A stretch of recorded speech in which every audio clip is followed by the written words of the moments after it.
good morning, good afternoon, good evening, wherever you are. I'm Chief Executive of Save the Children in the UK, and I'm delighted to be here to help launch this new framework.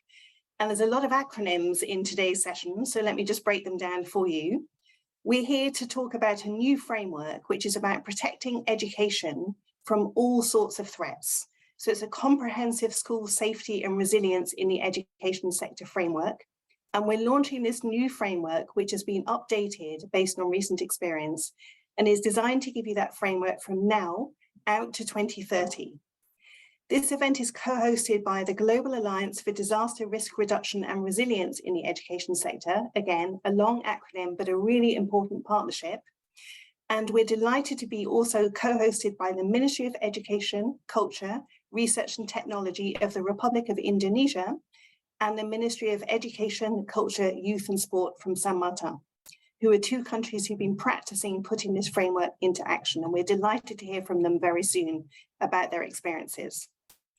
As Save the Children, I can confirm today that we are endorsing this new framework and we will be applying it in our work around the world and with our partners. And I hope by the end of this session, you will also feel confident and very committed to do the same with your own organisation and your partners around the world. I hope we all agree, everyone who's here today, that children have the right to education. But what we've also seen in recent years is that education can be disrupted from COVID, from conflict, from the threats to the climate.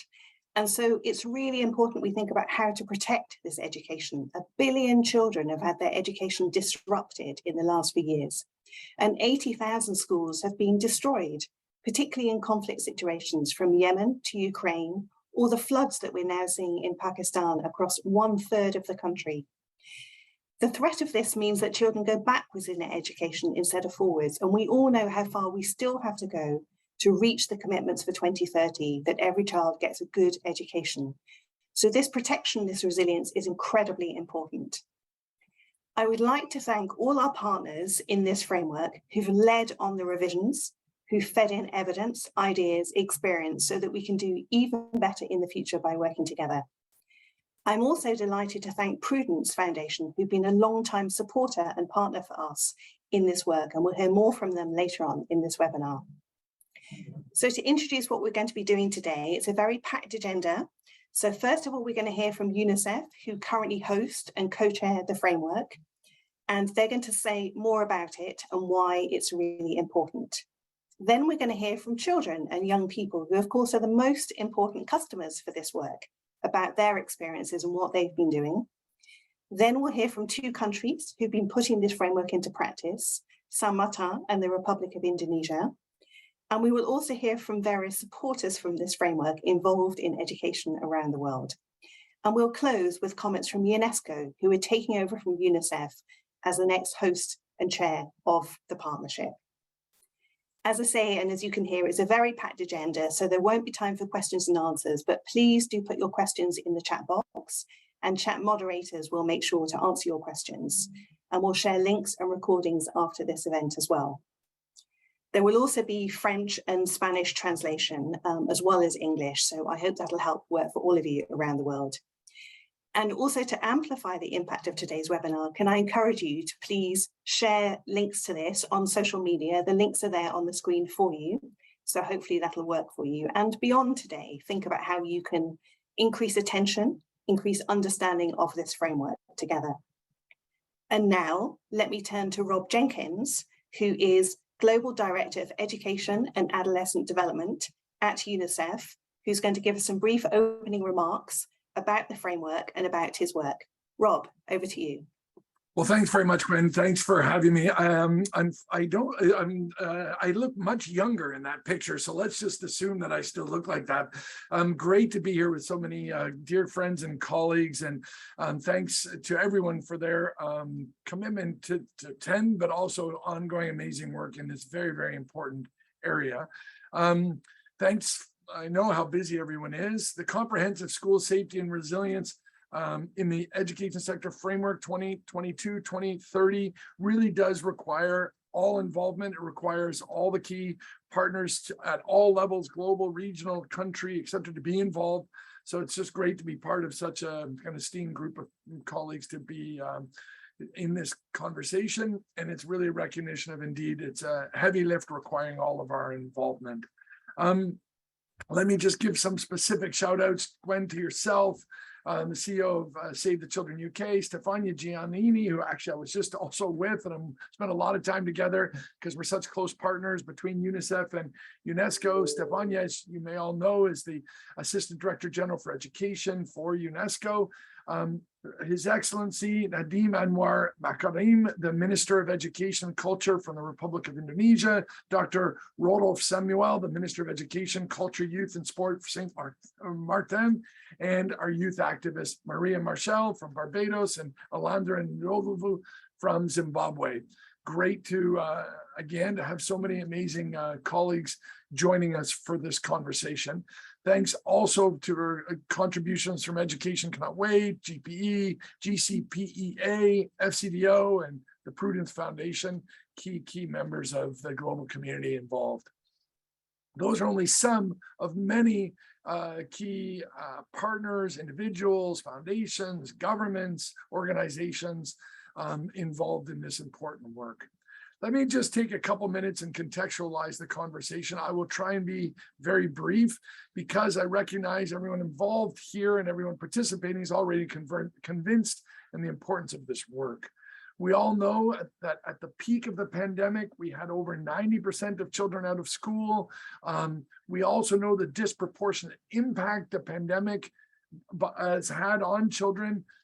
We know that marginalized children had a higher chance of living in a catchment area in which their school was closed for a longer period, meaning as you became, if your child was more marginalized, they were more likely to be living in an area either in a country in which the entire country had schools closed for prolonged periods, or within countries.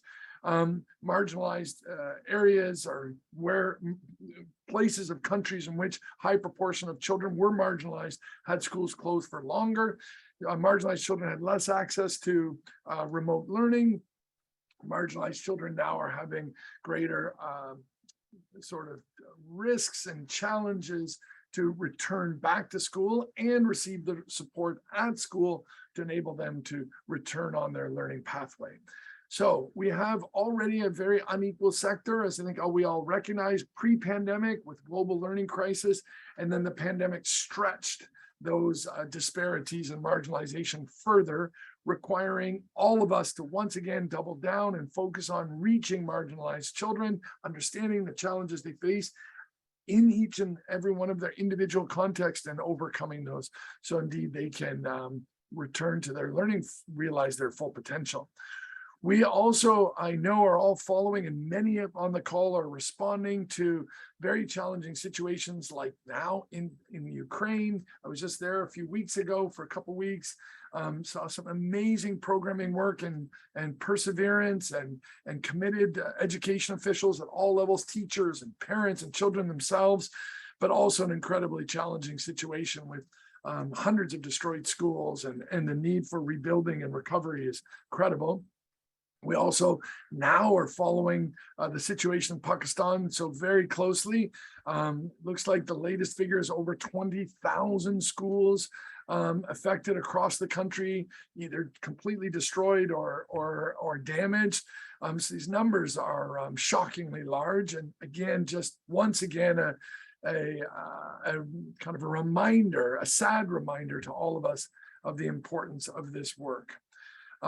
We also know it remains a challenge for us to continue to encourage partners, governments, and others to prioritize children's learning and protecting education during these very challenging times when fragile countries get further struck by crisis, or non-fragile countries require urgent and humanitarian responses. The need to put at the center of that response education. That argument has not been won by any means and needs to continue to, and people on this call, I know we're all are participating in this meeting, are all convinced. I guess the idea and our aspiration is, by having meetings like this, we're better equipped to go back and mobilize others from our own vantage point to basically argue that Children's learning, particularly at a time of crisis, needs to be prioritized. Marginalized children need to be prioritized. And it's absolutely critical for each and every one of those children, but for community, for their families, communities, and countries as a whole, that indeed we are successful in this debate. So we have an upcoming Transforming Education Summit. I'm sure everyone's aware. It's beginning on the 16th, 17th of September, and then culminating on the 19th of September, the summit itself. The importance of comprehensive school safety and resilience is going to be a common theme through many, many sessions. We are definitely, we ourselves in UNICEF, but with our partners, are aspiring for this framework to be further embedded in national plans and national action. And with such a large meeting of heads of state, we really have a very unique opportunity right at the moment to leapfrog this discussion and take it to a whole nother level. And indeed, in a perfect world, as heads of state leave the UN back to their countries in a couple of weeks after attending the Transforming Education Summit, and other meetings of the General Assembly are further inspired to take this comprehensive school safety and resilience, incorporate it into their education sector, planning, etc., and take this vital work forward. So we as UNICEF continue to be absolutely focused and supportive of this work, and so count on us to do all we can, both globally but also regionally and country level, to move it forward. So as I conclude these opening remarks, I just want to express the deepest gratitude to all the partners for their collaboration in developing this updated framework. I think it's really going to be a springboard to action, which I know we're all committed to ensure actually translates to changes to a child's life on the ground. And let me now just hand back to the GADRRRES chairmanship to UNESCO for the next 2 years. So thank you very much for the opportunity for us to serve in that role. Pleased to pass it back to UNESCO, but we will of course continue to appreciate and collaborate closely with UNESCO, with all partners on this important work. And in that spirit, let me again thank all of you, and I look forward to hearing from my friend Stephania, who will now be representing as the incoming chair of GADRRES. Can I pass back to you, please? And thanks again for this opportunity. Thank you so much, Rob, and fantastic to hear that strong endorsement from UNICEF to apply it around the world, and that really good focus on putting the child at the centre and making sure it makes a difference for them. So Nevan Nezovic, I'm going to turn over to you to tell us more about what is the CSSF. Thank you. Thanks so much, Gwen, and thanks, Rob, and thanks to all the colleagues on the call. You know, we're very excited because we literally have participants from all over the world joining us today, and I think that just speaks to how critically important so many people not only see this agenda, but are looking to act on this agenda. So, you know, what we were hoping to do is just to give those who've joined us today a very brief overview of the CSSF and what the framework focuses on. Some of you are actually already familiar with the framework. You know, you've either implemented it over a number of years already for the past decade across a number of different countries, or have participated through some very extensive consultations that the GADRRRES Alliance had conducted over the past 2 years to really update the framework. And one of the main goals of the updating process was really to strengthen elements of the framework in the context of growing hazards to children and educations, and building on a lot of the lessons learned we've gained over the past decade. And the areas that we've really tried to focus on collectively as an alliance for the framework have been, number one, to really look at protecting learners, educators, and staff in schools and other learning spaces, in particular, in recognition that learning is taking place not only in schools, but other kind of non-formal settings as well.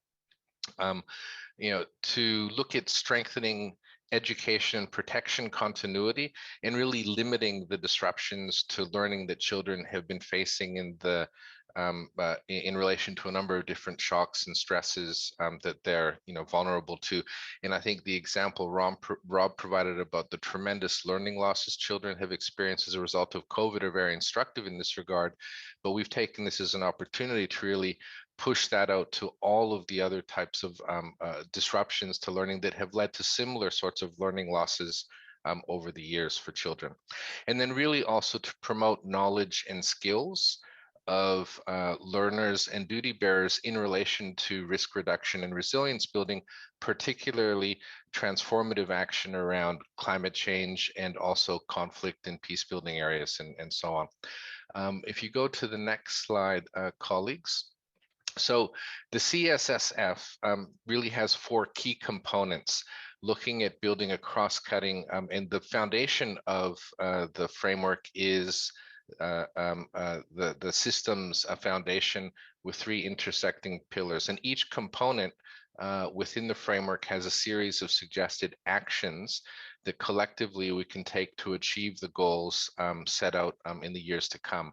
And the first framework is really the foundation, the enabling systems policies, which are kind of laying the foundation for all of the action we need to take. And then we have the 3 intersected pillars that many of you are familiar with: safe learning facilities, school safety and educational continuity management, and also risk reduction, resilience in the education sector. And each of these areas are supplemented by a series of support materials available, and it will be made available on the GADRRRES website. If you go to the next slide, colleagues.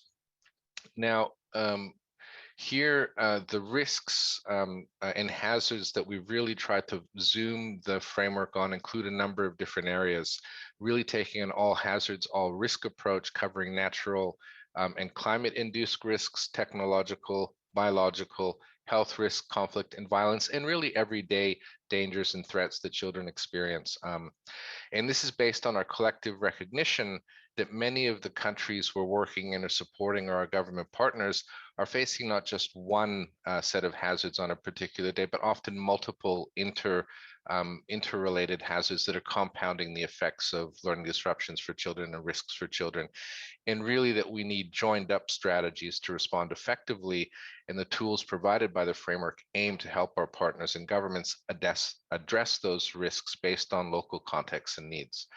If you go to the next slide, colleagues, thank you so much. Now, underpinning our approach also is really a view that we need all hands on deck to address these challenges, a collective approach by partners to overcome these challenges, given how serious these problems are and how much they're set to increase in the coming years, in fact. And reflecting this work, we're taking a strong collaboration approach across all partners, as well as a whole of society approach that's reflected in this socio-ecological model that underpins the CSSF. Really, the idea is to bring everyone together to address some of these hazards, right down from the household level up through to the systems level. If you go to the next slide, colleagues, just very briefly, thank you.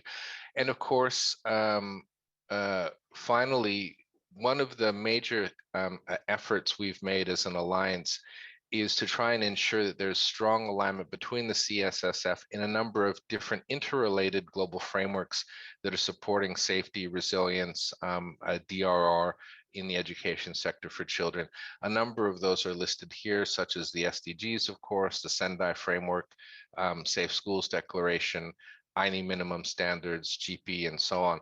Our intention has been to provide our partners, whether they're in government or other organizations, a concrete set of tools and approaches that can support our work in identifying hazards and risk right down from the school level, and support systems, governments, and partners better address these hazards that are facing children, and really mitigate some tremendous potential learning losses and losses of investment that have been made over the years for children and education sectors. So on that note, Gwen, let me hand it back to you, and also to thank our deepest appreciation to all of the partners over the past couple of years in the tremendous effort and collaboration updating this framework. And we hope to, moving forward, that this is going to be a strong tool that can help us, as Rob has said, leapfrog forward and really mitigate these risks moving forward. Thank you so much, Gwen. Back to you. Thank you so much, Nevin. And clearly there's a huge amount in there. So really to encourage everybody after today's webinar to look at it properly. And there will be translations coming in Spanish, French, Chinese, Hindi, Indonesian, Arabic, to make sure this is accessible to everybody. So we said at the beginning, the main clients, the most important people in this work, of course, are children and young people. So it's about time we heard from some of them. So now we're going to turn and hear from Maria Marshall, who is a youth advocate, an award-winning activist on climate crisis, and also in the 8th grade. So let's turn over to Maria for her video, please. Thank you. I learned from my mom that the first place you learn is within your own family at home, and the next most important place is when you go to attend formal school. So it didn't matter what kind of family you came from, school was a place where everyone came to receive an education. But for many, school became their only safe environment, where things were, if nothing else, safe and certain. Unfortunately, school is not always as safe as it should be these days. News reports of mass shootings in schools, leaving fellow student survivors, staff, friends, and family traumatized and grief-stricken. Such violence really makes you ask, why? The terrible trend of bullying, which I have experienced in some form myself, is another awful occurrence that is really taking root in schools and threatens the day-to-day safety at school. Such unrelenting meanness can really break a child and cause them to suffer emotionally and academically. Who would imagine that war, in these modern times, with everything that we know, could be a reality that children have to endure, as seen with Russia and Ukraine? How terrified the children in these places must be at this point in time. And making things even more challenging, there's the COVID-19 pandemic, which has changed face-to-face learning to online classes. And for me, online learning was fine, but I know it was not so pleasant for other students for a number of reasons, and their education suffered as a result. Children also experienced the mental strain that the COVID-19 pandemic caused because of strict social distancing and the feeling of isolation from both friends and family. And even the nature has begun to deal some terrible blows, as we see increased temperatures, which means intense heat waves, drought, and deadly flooding. The environment is a very special topic for me, and it's so unfortunate that even as consistent as the nature can be, human actions have created the climate crisis. So, children from Pakistan to England and small island developing states such as mine are on the front line of the climate crisis, leaving education and basic school safety up in the air or to the weather patterns as they change and respond to the rising temperatures. So, there are threats to safety that will ultimately affect education, and I think we should look back at the Convention of the Rights of the Child, as the aims of education hopes to help the children live peacefully and protect the environment, because the simple fact still remains that we only have one environment and we must protect it.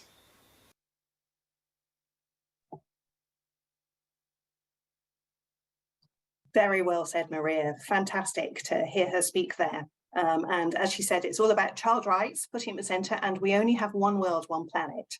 So I'm now going to turn to Landra Mluvu, who's going to talk about her work in Zimbabwe. Please, can I turn over to you, Landra?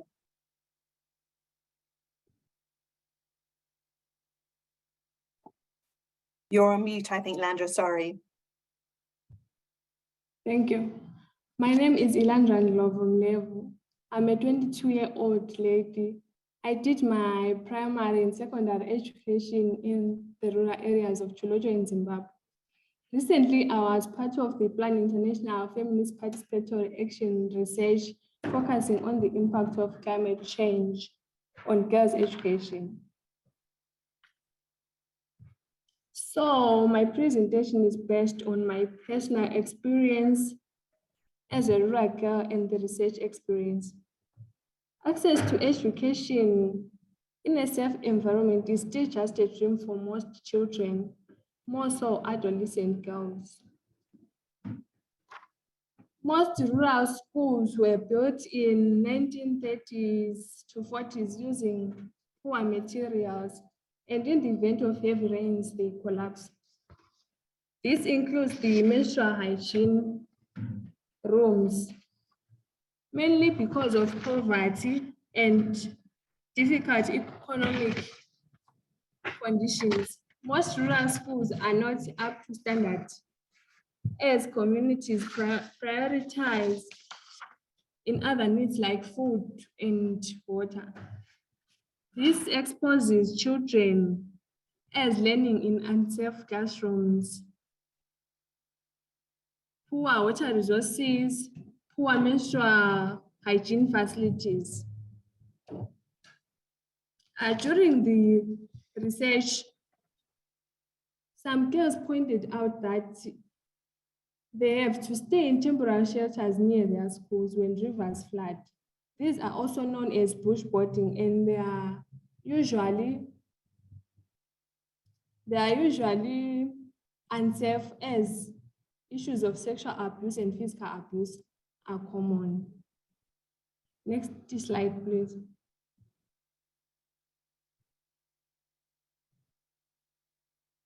COVID-19 posed another challenge for most rural schools as they struggled to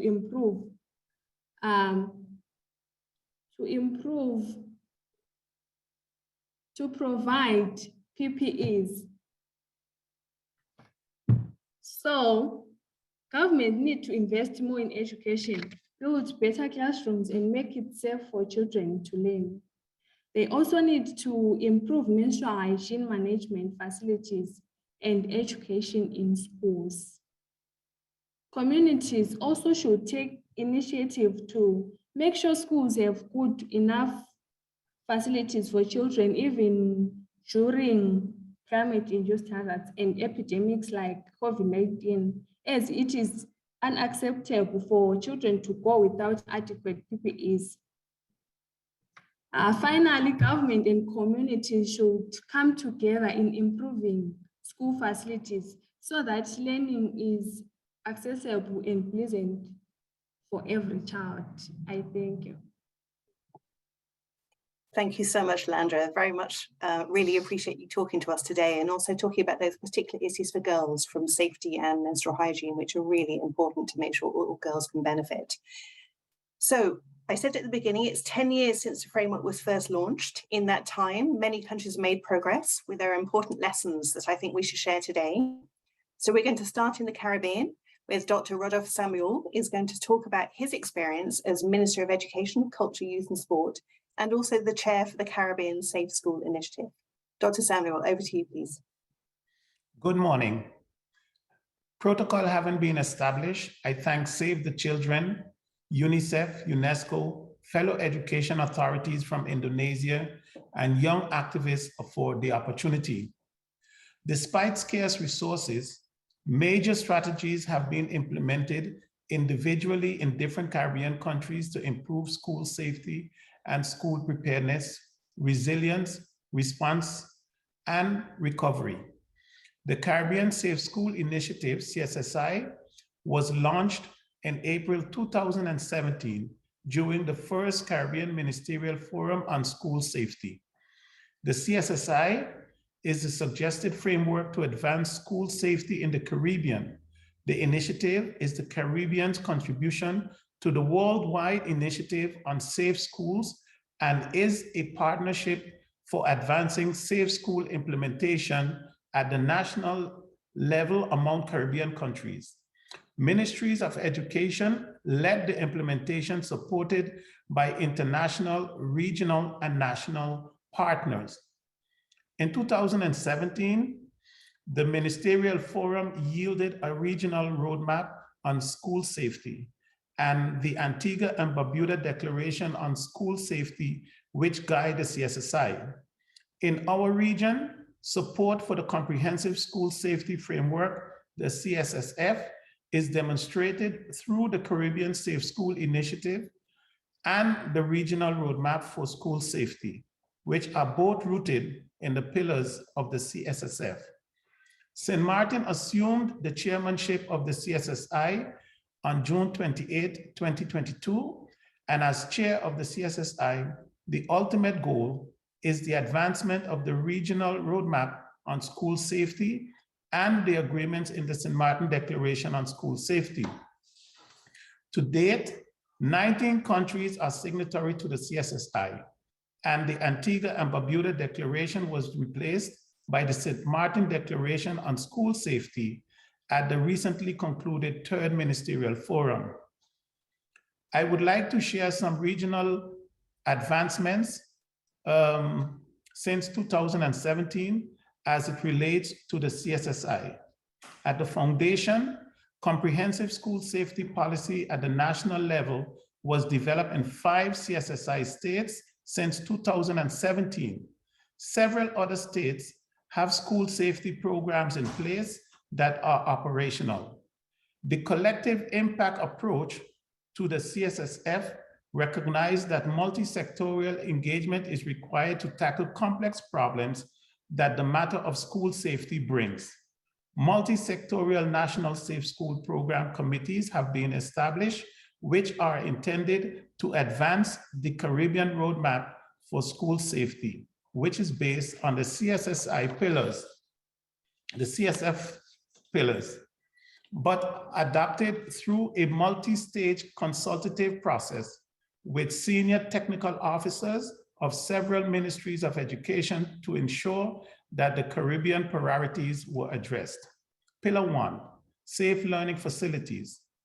33 schools across 6 regional nations benefited from extensive school safety assessments, including hazard and risk assessment and evaluation of the safety of the school structure, DRM practices, sanitation, and health practices according to hundreds of established criteria rooted in Caribbean adopted model for assessing school safety. The training of over 90 technical personnel to carry out school safety assessment were executed within the ministries of these states. Pillar 2, countries invested most efforts in supporting schools with the development of school-level safety plans. There is still much to be done in the region for school safety priorities and contingency planning at the national and school level, the school sector level. There is significant potential for harmonization of efforts to integrate resilient concepts into formal curricula. Nonetheless, some progress has been made at the national level for a few countries. Furthermore, there is great scope for schools to be utilized as a platform to strengthen resilience knowledge and awareness raising at the community level. At a national level, the Ministry of Education, Culture, Youth, and Sports has established the Safety and Emergency Management Committee, the SEMC. One of the tasks of the SEMC is to adopt the comprehensive school safety framework at the national level. To date, all of our schools have safety and emergency plans, and safety and emergency teams have been established in schools. We finalized the education in emergency contingency plan process, and the draft plan is being prepared for my approval. In terms of strengthening multi-sectorial collaboration, a communication protocol was developed in 2021. Many advancements have been made regionally, but there is still a lot to be done. We are committed to advancing school safety with a strong focus on the pillars of the CSSF. I thank you. Thank you so much, Dr. Samuel, and it's fantastic to hear both the progress made and the strong commitment to continuing to work together to make it into a reality. Thank you very much. So we're now going to move to Indonesia, where we have a pre-recorded video from the Ministry of Education, Culture, Research and Technology, and especially about the multi-stakeholder approach that they've been taking. So over to His Excellency, Nadiem Anwar Makarim. Please, his video, thank you. Chair of the Global Alliance for Disaster Risk Reduction and Resilience in the Education Sector, Mr. Nevin Knežević. Distinguished guests, ladies and gentlemen. Thank you for inviting me to this important event in our effort to create a safe and comfortable learning environment for our students. It is our responsibility to make sure that more than 56 million students and more than 5 million educators in 500,000 schools across the country are safe from the disruptive impacts of natural disasters.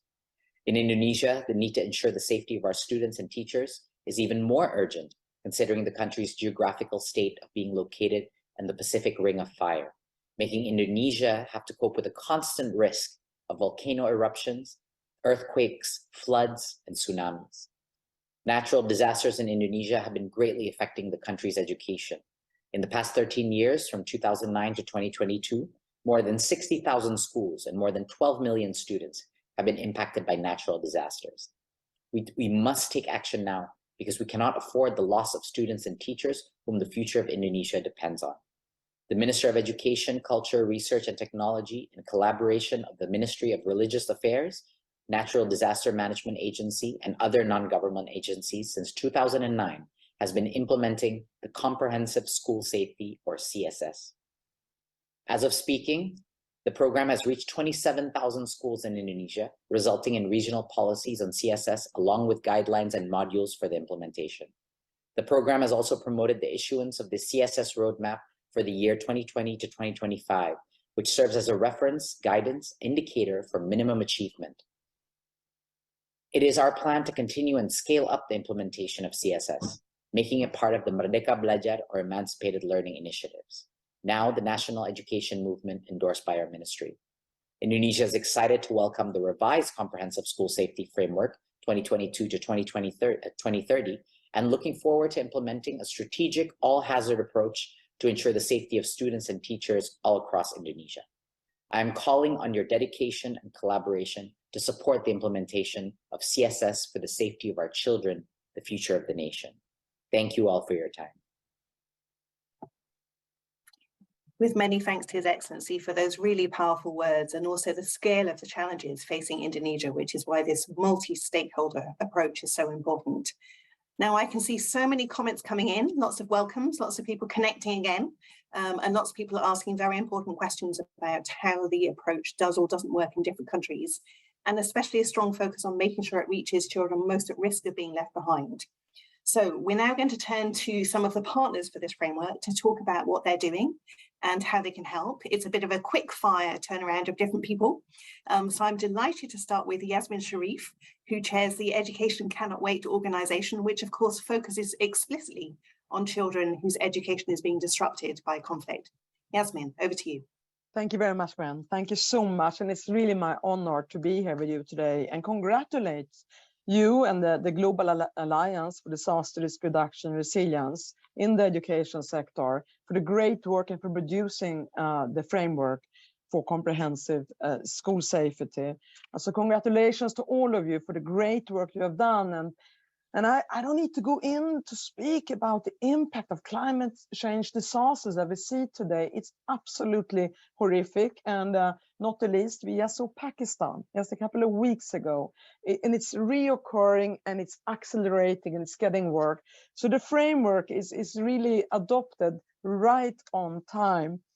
Let me say this, that as a global fund, in the UN for education in emergent and protracted crisis, of course, climate change and protection from climate change is a critical important component of our work. Yes, we deal with armed conflict. Yes, we deal with refugees or internally displaced, and many forcibly displaced are also displaced because of climate change. But climate change is also a big component of the kind of emergency and protracted crisis that we have to manage.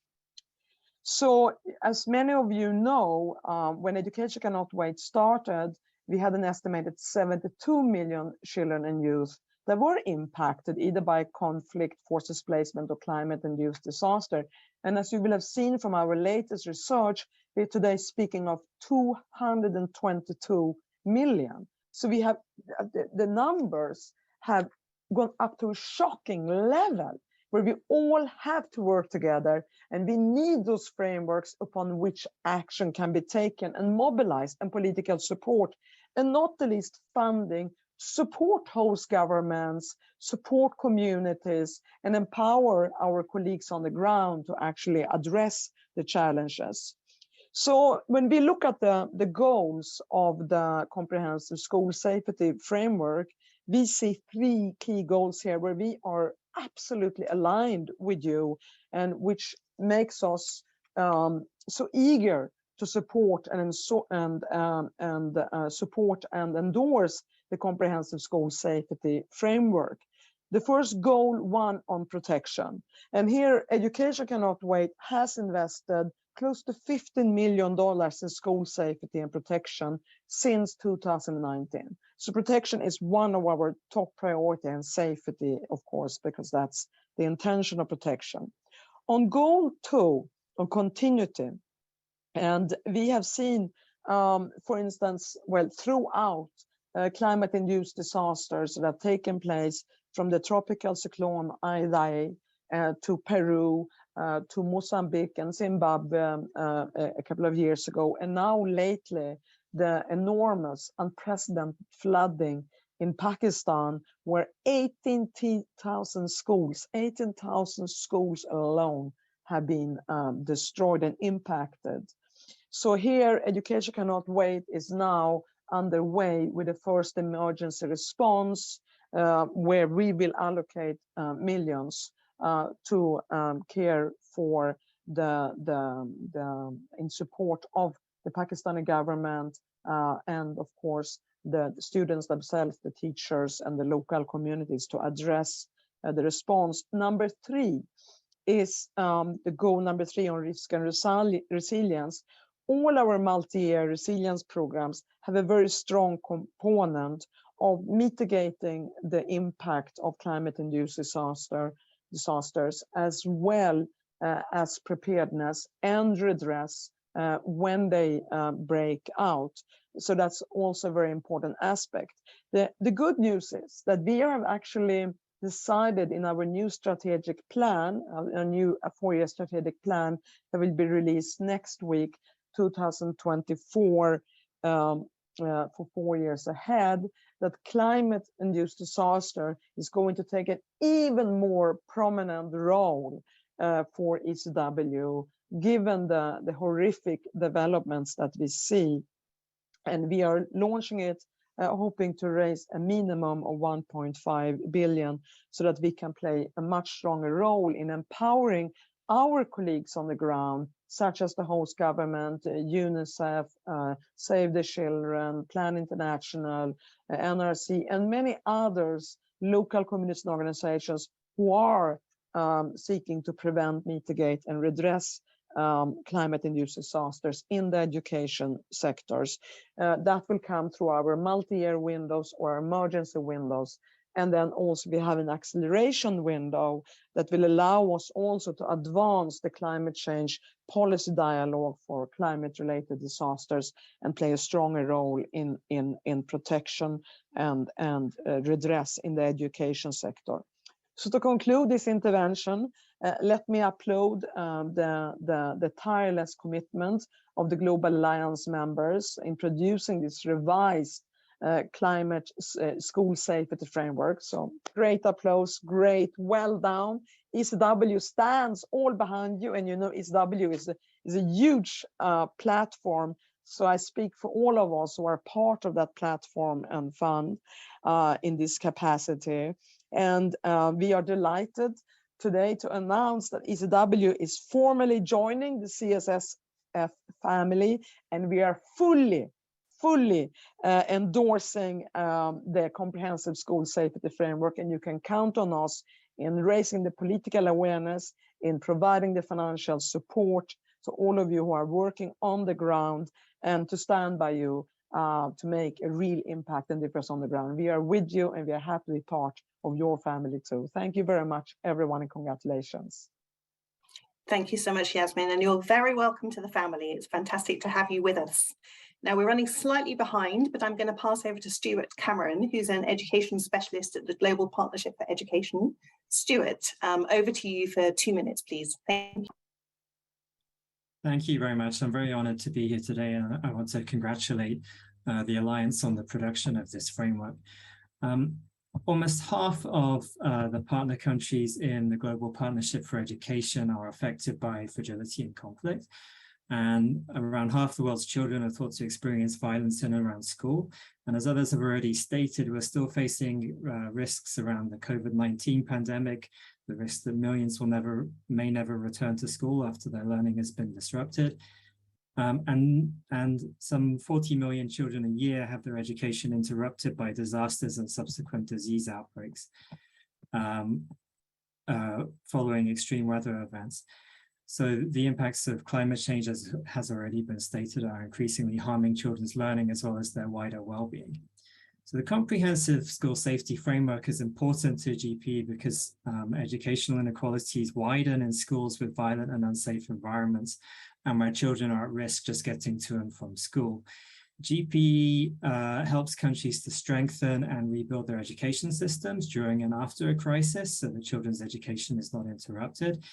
And for these reasons, GP is very proud to support and endorse this revised comprehensive school safety framework, and to join in with this urgent appeal for governments, donors, multilateral agencies, civil society, and the private sector to endorse and commit to implementation of it. We believe that this framework will provide countries and partners with a coherent approach to the multiple risks that face children as they try to go to school and learn. And if it's widely endorsed and implemented, it will allow us all as a partnership and a community to make faster and better progress in transforming education systems so that they're more resilient and leave no one behind. Thank you. Thank you so much, Stuart. And that long-term system strengthening and building in resilience is incredibly important. So for our next partner, we have Dia from the Executive Director for the Global Coalition to Protect Education from Attack. Dia, over to you, please. Thank you so much. And it's really an honor to have the opportunity to join you today, and congratulations for all you've done. The Comprehensive School Safety Framework is important to the Global Coalition to Protect Education from Attack, as it provides an integrated strategy for responding to all the different forms of hazards and risks that learners and educators face, recognizing that they often experience them simultaneously and need responses that can address them all at once. Schools, their students and staff are being targeted and indiscriminately attacked in conflicts around the world.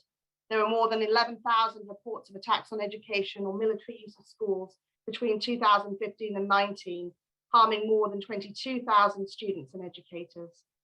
But these learners, teachers and their families are often also dealing with pandemics, natural disasters and climate change, which can exacerbate the conflict itself as well as its impact, of course. The CSS framework, which is aligned with the Safe Schools Declaration, an international political agreement to protect education during armed conflict, endorsed by 114 countries, provides a set of practical commitments for saving lives and protecting the right to education during armed conflict. The CSS framework offers guidance on building secure structures, implementing school practices for peace building and social cohesion, delivering psychosocial support, and strengthening education continuity and contingency planning, all key components of implementing the Safe Schools Declaration. The Global Coalition is very proud to support this comprehensive school safety framework in 2022 and 2030, and we join the urgent appeal for governments, donors, multilateral agencies, and civil society organizations to endorse and implement the framework. Countries and partners should endorse the framework to collectively escalate their ability to protect education from the ravages of war and other hazards, and ensure that students and educators can learn and teach in safety and acquire the knowledge and skills to build more resilient, just, and peaceful societies. Thanks very much. Thank you so much, Dia. And that link to the Safe Schools Declaration and to countries facing conflict, and I've seen some comments around Burkina Faso, Nigeria, various other places as well, is so important. So our next speaker is Mark Fancy, the Executive Director of the Prudence Foundation, who has recorded a short video for us. Thank you. Hi, my name is Mark Fancy, and I'm the Executive Director of Prudence Foundation, the charitable arm of Prudential PLC across Asia and Africa. As a life insurer, Prudential has a commitment to the health and financial well-being of individuals and families, providing protection and financial security to millions of people for over 175 years, essentially helping people get the most out of life.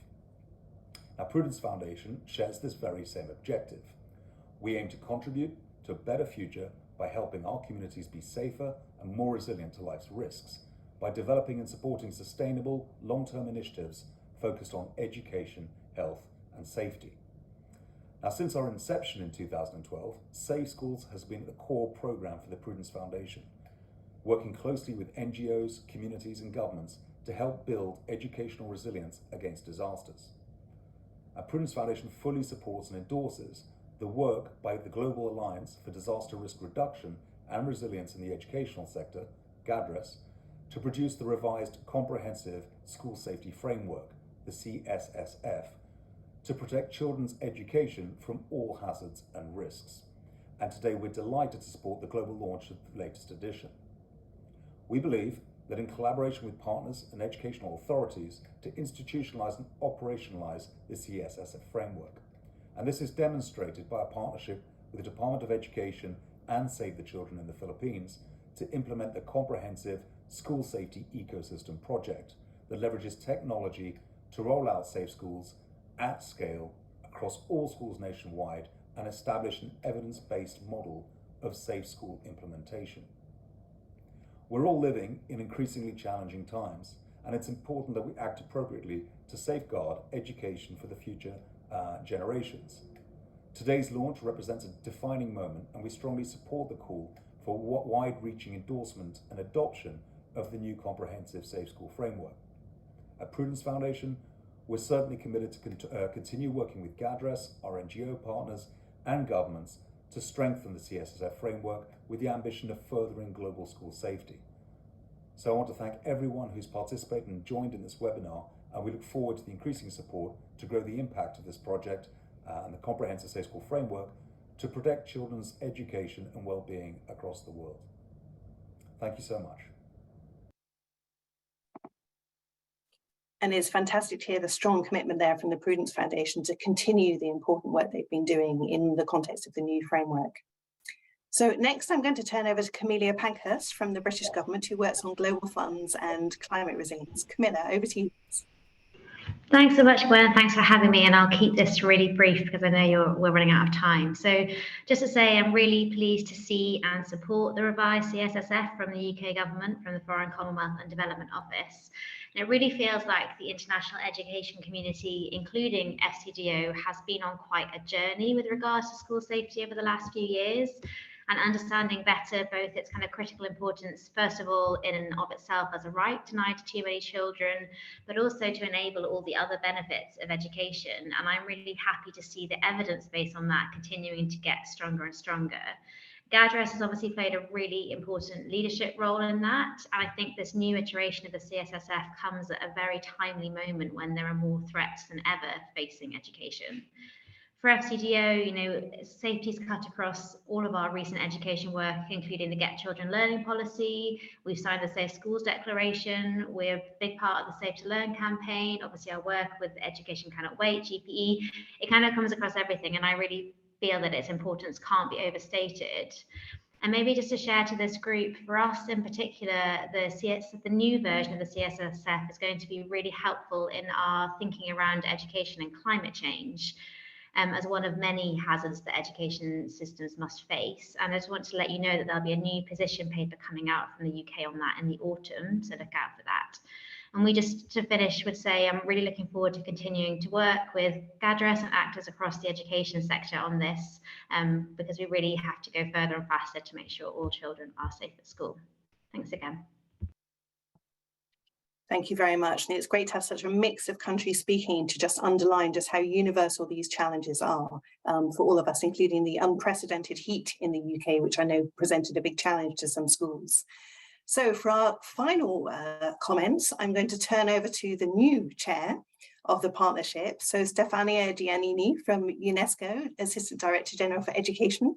Stephania, over to you, please. Thank you very much, Madam Chair. Good afternoon, good morning and evening, dear participants. It's a very great pleasure, honor as the new chair of the GADRRRES, as you said, on behalf of UNESCO to attend this meeting, having the honor to close it. And I would like, first of all, to extend our appreciation to the Honorable Ministers of Education of Indonesia and St. Martin, who have reminded us of the importance of commitment to school safety. Such kind of leadership in championing the comprehensive Safe School Framework 2022-2030 at global, regional and national levels is actually essential to strengthening the resilience of education systems in the face of multiplying hazards and increasing risk, as other speakers actually well highlighted today. We are witnessing the brutality of disasters day after day and their devastating impacts on schooling. Just this weekend, let me mention this very recent example, during his solidarity visit to Pakistan, the United Nations Secretary General Antonio Guterres referred to climate carnage in the face of the destruction he witnessed from unprecedented floods in that country. And the right to education is under severe threat by many crises, multiple crises, conflict, violence, COVID-19, of course, and other health hazards, and climate change, as many of you already underlined. So now clearly risk reduction and resilience are two sides, so to say, two sides of the same coin. And I really welcome the all hazard approach of the revised CSF that provides a clear roadmap for much bolder action. And that's what we are here, all of us committed to that. I also commend the youth engagement, which has been prioritized in its rollout globally. And this is absolutely an essential, crucial factor of success. This is not by chance also a pillar of the Transforming Education Summit convened by the UN Secretary General next week, as you know, this week, actually, the Mobilization Day, the Youth Day, and the Solution Day, and next week in response to a global crisis in education that we have to take as common commitment, global commitment. It's about equity, inclusion, equality, and relevance that you have to bring out at the highest level of political leadership. Youth have been actively mobilized, engaged as game changers, and I would say not simply beneficiaries of our actions and commitment, but maybe for the first time so impressively as the promoters and the designer of this summit. The summit will affirm at the highest level that education must be transformed. Transformation is the key word and the key red line of all this process, and responding to the global climate and environmental crisis is one of the initiatives that we are launching in a few days in New York. Building on the knowledge and the very many good practices accumulated through Education for Sustainable Development, ESD, as we all know, is traditionally a pillar of SDG 4. A new Greening Education partnership will be announced in the summit to deliver strong, coordinated, comprehensive action that will prepare every learner to acquire what they need to be well equipped to promote sustainable development in this century. So UNESCO is really strongly committed, looking forward to receiving the GADRRRES chairmanship from UNICEF in the coming weeks. And thanks to our colleagues for the great job they are doing. This is a time really to recognize UNICEF leading engagement in promoting school safety, always in a spirit of all our members and partners with the member states, and of course different constituency very much involved, the teachers and students mostly. This chairmanship comes, let me say, at a critical time for us, and we hope really to achieve the following as an alliance. First, synergies to be created between the action and strategies of the GADRRRES and those of other partners and networks, such the Global Coalition to Protect Education from Attack. And these partnerships will enable the rollout of the new CSF, which has been made more comprehensive in response to a greater complexity. Second point I wish to highlight, GADRRRRES members will work with member states to support the rollout of the new framework and ambition action toward risk reduction and resilience. I think this is maybe the added value of the revised version of the GADRRRES framework, and this includes at the minimum the adoption and national school safety policy and the integration of disaster risk reduction into school curriculum, which is not the case, as we know, all everywhere. Last point, not the least really, the GADRRRES will focus on increasing its visibility at the global and regional levels and support the mobilization of resources. Of course, still funding our dreams, our commitments is very much an important part of our job, as illustrated by the flagship Adaptation Fund projected launch in 2022 by UNESCO in collaboration with the Ministry of Education in Haiti. So I want to highlight and thank the work of all our partners, members of the GADRRRES, and we count really on your support to meet our global commitment collectively. This is really a critical step, a condition, so to say, for building resilience so that all children and all students can learn in schools where they are safe and protected. I thank you very much. Over back to you, Madam Chair. Thank you so much, Stephania. So the baton is passed on, and it's been fantastic today to have everybody with us. So many people, such vibrant comments coming in, people sharing contacts, sharing ideas. Please do keep it going. In terms of what next, there's some stuff up there on the slide for you. But really what we're asking all of you is take time to look at the new guidance, understand it, think about what it means for you, how you can take it forward in your own work, as well as in your country, your region, and with partners. My huge thanks to all our speakers and all our partners today, but a special thanks, I think, to Maria and Landra for talking about their work. And as everyone has said, you are the most important to children and young people because you're the ones that we do this work for. So thank you very much to everybody, and goodbye for now.